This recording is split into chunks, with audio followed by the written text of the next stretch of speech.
Shalom, this is Avraham Shira. Welcome to the grave of King David in Jerusalem. We are on Har Zion. We're on the top of one of the buildings here. You can see behind me the expanse towards the Dead Sea, towards the Mount of Olives. Maybe I should give you a better look. It's a beautiful place, an amazing place. You feel like you're on the top of the world, of course. You've heard that before.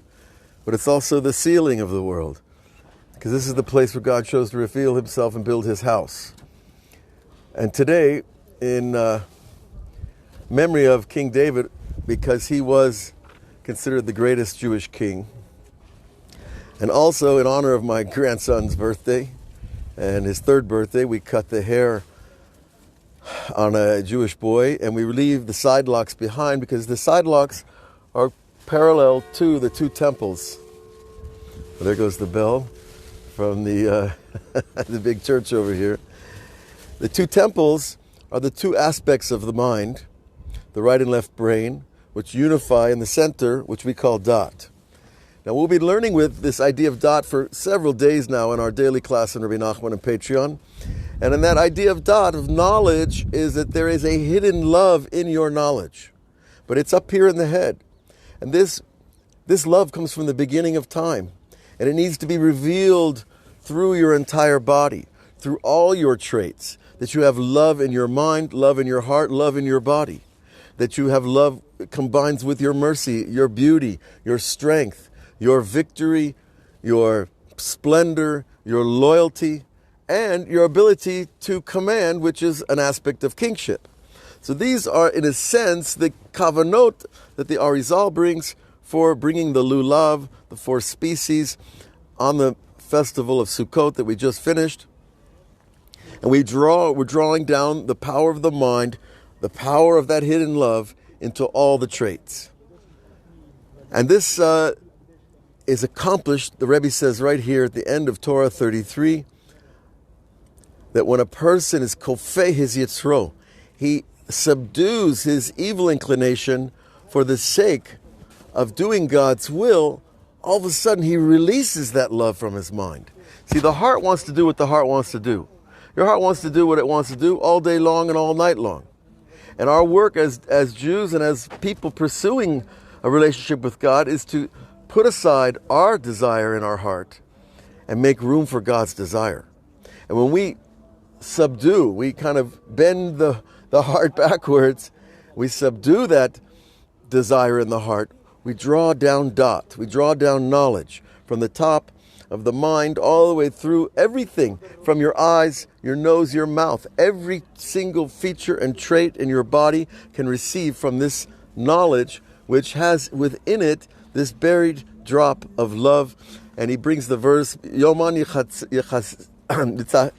Vechasdo, God commands his kindness on the days, that every day has its kindness, and every aspect of a person carries a spark of that kindness. And it spreads through your body all the way down into the end of your body, which is your hands, your feet, and the Brit, the covenant. And that is where we find expression in the world. So it sounds like a very big Kabbalistic picture, and really it is, of course, because it's happening on a cosmic level and on a personal level. But the beauty is that we have the living beings like King David who lived these teachings, who created these teachings, who experienced them through their own service of Hashem. So where do we see this? We see that King David, he had true love and mercy, and yet he was a warrior. And we don't know how many people he killed in battle. But we have in the Sefer Malachim, the Sefer Shmuel, we have the exploits of King David. And we see that he was a fearless warrior. And he could execute judgment and justice when he had to, because that's what a king must do. But there still is this power of kindness, of love in the mind that comes all the way down to the moment that you pronounce judgment on somebody. And if you're king, you don't have a choice. You have to pronounce judgment, as King David did so many times. Now, we see two examples of King David and his mercy and love and true love with King Shaul, his father-in-law, who was the anointed of God. by by the prophet Samuel. But of course, after less than 2 years, Samuel was disappointed with King Shaul because Shaul did not fulfill the command of God to kill the king of the nation called Amalek. Now, Amalek, if you follow the tree through the history of time, Shalom Daniel, Shalom Gil, welcome. I hope you can see some of Jerusalem behind me. That the command was to kill Amalek because Amalek is the source of Kfirah, what's called in Kabbalah the forehead of the snake. And the forehead of the snake is the power of the mind without a heart. It's a mind that believes in itself without the sweetening of mercy, without love. They have a black and white world, and the black and white works, I'm in charge, and you're the commanded. And we see that Amalek, the rabbis tell us in the Talmud, that Amalek is connected with Germany and with Iran. So it's an interesting connection. We don't want to go too far with the politics of this thing. You can check that out on your own. But the point is that Shaul, the king, King David's father-in-law, lost his kingship because he refused to kill the king of Amalek. So that was an example the rabbis teach of a king that should have been cruel and killed the non-Jewish king, the Amalekite, and would have been kindness for everybody else. But instead, he showed kindness to that king, and that created a lot of cruelty for generations and generations to come. Because Haman Amalek, he's called, was an extraction from the king Agag. So we see in here, David loved his father-in-law Shaul. Shaul was a righteous man, and he was a holy man. But he lost his kingship, and it drove him mad. He could not deal with the idea that his little son-in-law, a man in his 20s, would take over the kingship. He was a warrior in his 40s or 50s, and he got used to being king. You know, it's one thing to earn the throne, but it's another thing to keep it.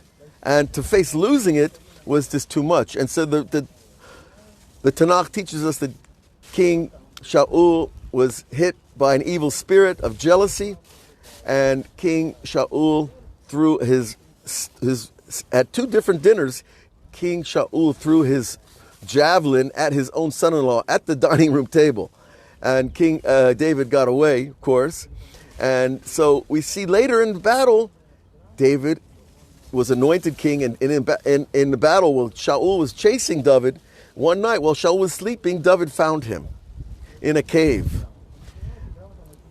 In a valley, and he snuck up on him and tore his garment to show him, I could have killed you. This is called true mercy. When you have the right and the power to kill somebody, and you still don't do it, that's true mercy. When we justify ourselves and say, well, look, he did this to me, he did that to me, and I can kill him, it's true, you can lose your mind. You know, in Texas, they have that old law about, you know, if you catch your wife at the wrong time, in the wrong place with the wrong guy, you can kill him on the spot. It's called, there's some name for it. I don't remember. But the idea is that a heat of passion crime, right? But in the Torah, it's not so simple. There is no heat of passion crime. There is the law. And then there are people that disobey the law. In the case of Shaul, he was rodef. Now, a rodef of a king, someone who's running after the king, he's automatically chayav mita. He's automatically deserves the death penalty. But David did not execute it on him. And we see that was his love for his father-in-law overrode the law. And that's mercy. The mercy is not just you love somebody. It's that you have mercy on them even though they deserve something. And people do stuff to us all the time. I'm sure all of you know what I'm talking about. And it's one thing to say, okay, I'll get over it. It's another thing to say, I'm not going to seek vengeance. I'm not going to seek the righteous vengeance of somebody, even though they deserve it, because I'll let God take care of it. And so that's what King David did with Shaul. And Shaul ended up dying in battle against the Philistine, and that was his judgment, to die in battle. And it was a much more honorable death than to be, have his head cut off while he's sleeping, on a military mission in the valley down south of Jerusalem. Now, In another case, though, Shimi ben Gera, who was one of David's followers who turned against him, cursed David in public and chased him and threw rocks at him when he was fleeing Jerusalem, when Avshalom, the son of King David, was chasing David out of Jerusalem, right out of here through this corridor behind us. King David with his whole family escaped in the middle of the night from his own son because his son wanted to take the kingship illegally. And King David did not go out after his own son. He fled instead and said, I will not seek righteous judgment against my own son. He's also gone insane. So King Saul went crazy with insanity because he was jealous of David. And Adoniah and his brother Avshalom, they both wanted to be king instead of King Solomon. And so they also kind of lost their mind. Can you imagine trying to overthrow your own father to be king, to drive your father, King David, into the desert at night with all the wives and the kids, and the household was all on foot with donkeys fleeing in the night. And King David, he accepted it because he did not want to seek judgment. That's called mercy, because he had the right. That's called true love. True love means you can love a person even though they're insane. Doesn't mean you have to listen to them. Doesn't mean you have to do what they tell you to do. It doesn't mean that you have to even see them or talk to them. But in your heart, you don't hate them because you feel sorry for them. That's the mercy part. You feel sorry for them because an evil spirit has captured them, like it did in these cases from the Torah. So on the other hand, though, when King David was dying, he told his son Solomon, he gave him a whole long list of people to take care of. And he gave Shimi a chance to live. He said, this man will be under house arrest the rest of his life.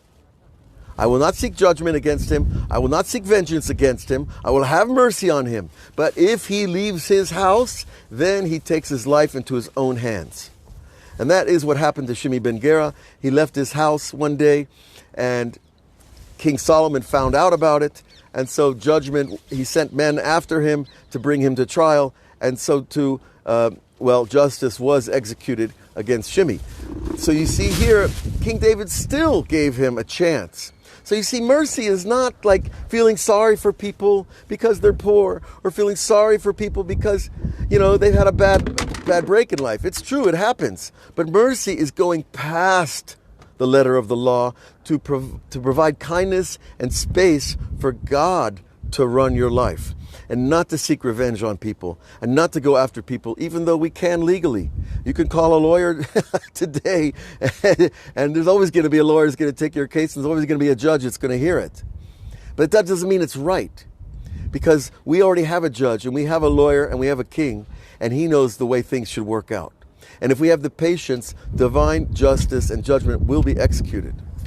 So in this case, nowadays people have a soft heart in a lot of ways, but it's the soft heart for the wrong people.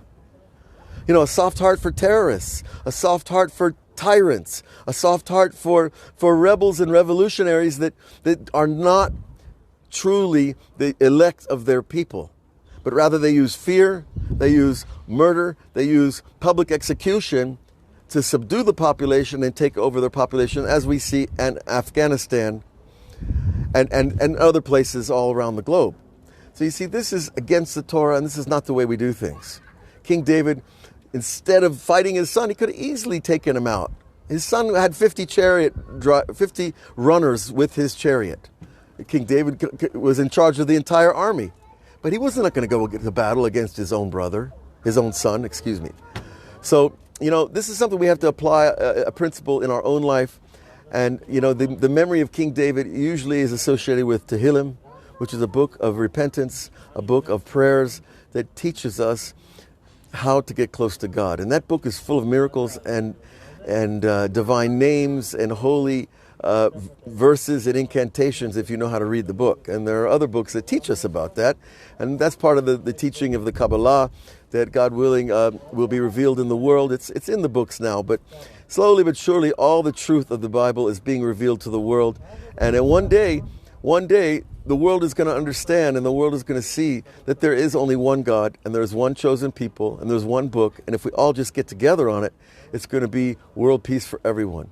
So you see, King David, I feel like you come to this place in Har Zion in Jerusalem and you understand how complex it must be to have love and judgment in your heart at the same time and to find the mercy. And I bless you all with that mercy for everyone in your life and for yourself as well. And, you know, we'll talk more about it because there is even a level of mercy for God. But well, that's too big a subject to deal with right now. But God bless you all. Have a great day. Tomorrow is Rosh Chodesh Heshvan. We finally leave the month of Tishrei, a month of Hagim, and it's been nonstop celebrations in Israel. And we're looking forward to getting back to everyday learning in yeshiva and all the beauty of the Torah that awaits us. God bless you all.